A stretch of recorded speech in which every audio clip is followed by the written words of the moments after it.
मुख्यमंत्री से मिलकर बाढ़ की समस्या से कराएंगे अवगत क्षेत्रीय अध्यक्ष गोरखपुर। घोसी उपचुनाव वैचारिक लड़ाई, 50,000 मतों से होगी भाजपा की विजय। सदानंद राय गर्मजोशी के साथ सदानंद राय गोरखपुर क्षेत्रीय अध्यक्ष का हुआ भव्य स्वागत।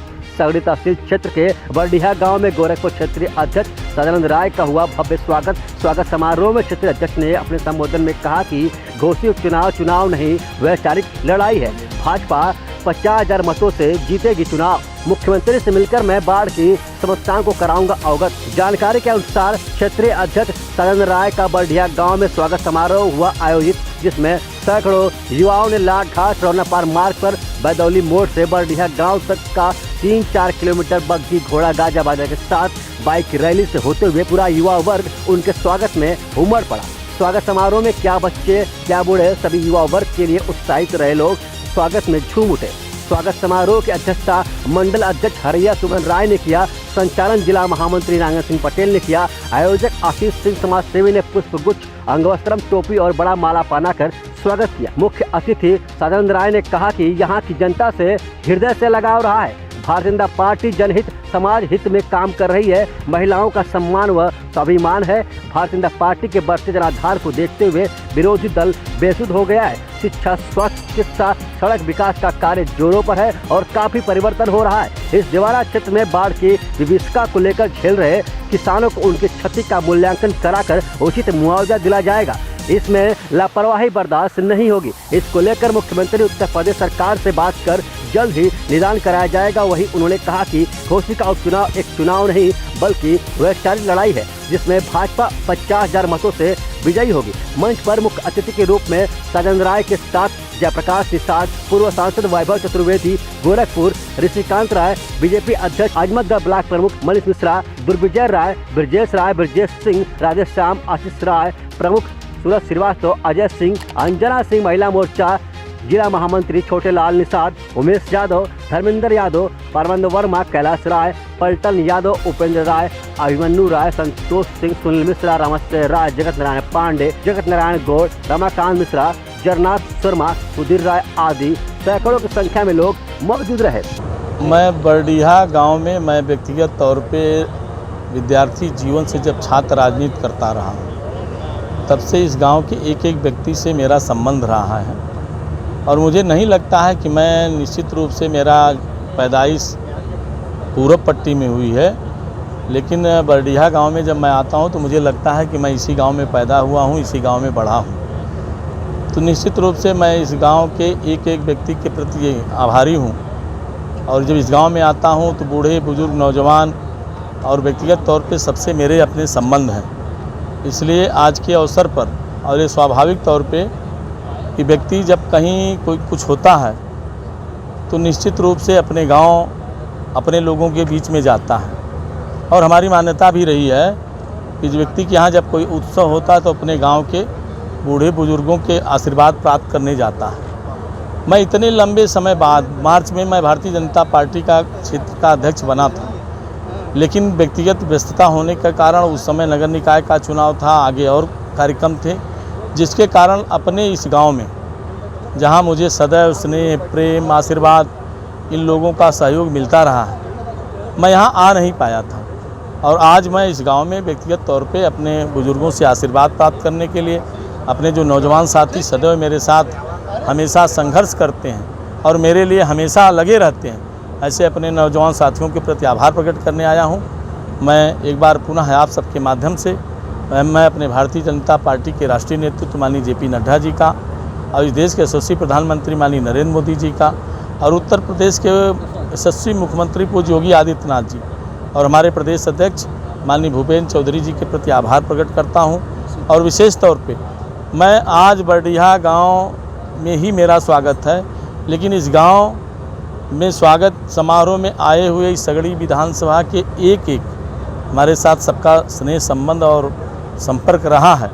जो लोग भी आए मैं उनके प्रति आभार प्रकट करता हूं और विशेष तौर से इस गांव में स्वागत के माध्यम से मैं आजमगढ़ जनपद के एक एक नागरिक, एक एक पदाधिकारी के प्रति आभार प्रकट करता हूं, क्योंकि लंबे समय तक पार्टी और संगठन में यहाँ काम करने के नाते इन्हीं सब कार्यकर्ताओं के आशीर्वाद की बदौलत आज मैं भारतीय जनता पार्टी के इस स्थान पे। चुनाव को लेकर के क्या कुछ कहना चाहेंगे?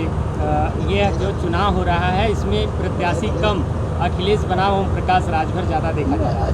देखिए, ये दो राजनीतिक दल वहाँ दो भारतीय जनता पार्टी और समाजवादी पार्टी के प्रत्याशी हैं। स्वाभाविक तौर पे भारतीय जनता पार्टी का एक एक कार्यकर्ता, कहीं हमें 2022 के चुनाव में किन्हीं कारणों से हमें पराजय मिली थी, लेकिन आगामी ये उपचुनाव में भारतीय जनता पार्टी सर्वाधिक मत, और मैं उसका आकलन करके बता रहा हूँ, 50,000 मतों से विजय प्राप्त करेगी। अभी 20 तारीख से लगातार क्षेत्रीय अध्यक्ष होने के नाते उस पूरे विधानसभा के चुनाव का संचालन मैं स्वयं व्यक्तिगत रूप से एक एक गांव, एक एक मजरे और भारतीय जनता पार्टी के एक एक कार्यकर्ताओं को जानता हूं। निश्चित रूप से अभी जो उत्साह है लोगों में, जो उमंग है, मुझे लगता है कि भारतीय जनता पार्टी इस चुनाव में 50,000 वोट से कम से वोट जीतेगी नहीं। एक बात और कहना चाहूँगा, लोगों को ये लगता है कि ये चुनाव सुधाकर सिंह और दारा सिंह के बीच का चुनाव है। ये चुनाव जो घोषित का चुनाव, ये वैचारिक रूप से चुनाव है, जहां भारतीय जनता पार्टी के वैचारिक रूप से लड़ रही, वहीं समाजवादी पार्टी वो अपनी खोई हुई ताकत को प्राप्त करने के लिए चुनाव लड़ रही है। मैं आप सबको विश्वास दिलाना चाहता हूं कि आगामी 5 तारीख को जब मतदान होगा तो आप देखिएगा भारतीय जनता पार्टी का प्रत्याशी जो भाजपा का कमल निशान है, वो सर्वाधिक मतों से जीत प्राप्त करेगा और पुनः एक बार नरेंद्र मोदी जी के नेतृत्व में और पूज्य योगी जी के नेतृत्व में उस मऊ जनपद के और घोसी विधानसभा का जो समुचित विकास होना चाहिए वो फिर से प्रारंभ होगा, किन्हीं कारणों से रुका रहा था। सगड़ी विधानसभा का 2 दर्जन गांव बाढ़ से प्रभावित है और वहाँ कोई अभी 2 दिन पूर्व हमारे उत्तर प्रदेश के जल शक्ति मंत्री हमारी स्वयं उनसे वार्ता हुई और व्यक्तिगत तौर पे अभी 1 दिन पहले हमारे उत्तर प्रदेश सरकार के कैबिनेट मंत्री माननीय सूर्य प्रताप शाही जी आए थे, इसका अवलोकन करके गए। मुझको लगता है कि हमारी सरकार इस बाढ़ को देख करके बहुत गंभीरता से ली है और आप सब जानते हैं कि पूज्य इस प्रदेश के मुख्यमंत्री पूज्य योगी आदित्यनाथ जी, कहीं भी उत्तर प्रदेश में कहीं भी बाढ़ हो, कहीं कोई भी कठिनाई होती है तो स्वतः हमारे उत्तर प्रदेश के मुख्यमंत्री संज्ञान लेते हैं।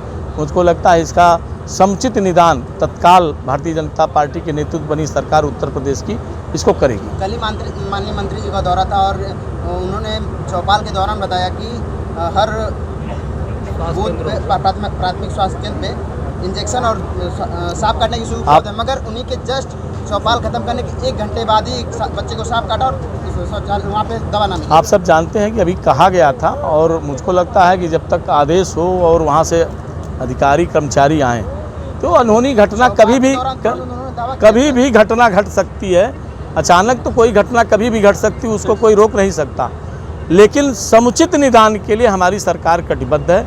अब आप देखिएगा कि जब भी ये दवारा क्षेत्र में बाढ़ की विभीषिका हमेशा रही है और मुझको लगता है कि भारतीय जनता पार्टी की जब जब सरकार रही है तो इस बाढ़ के निदान के लिए, चाहे हमारे पशुओं की बात रही हो, चाहे हमारे बाढ़ के क्षेत्र में फंसे हुए नागरिकों की बात रही है, उनके लिए भारतीय जनता पार्टी का एक एक कार्यकर्ता और हमारे नेता और हमारी सरकार हमेशा संकल्पित रहती है।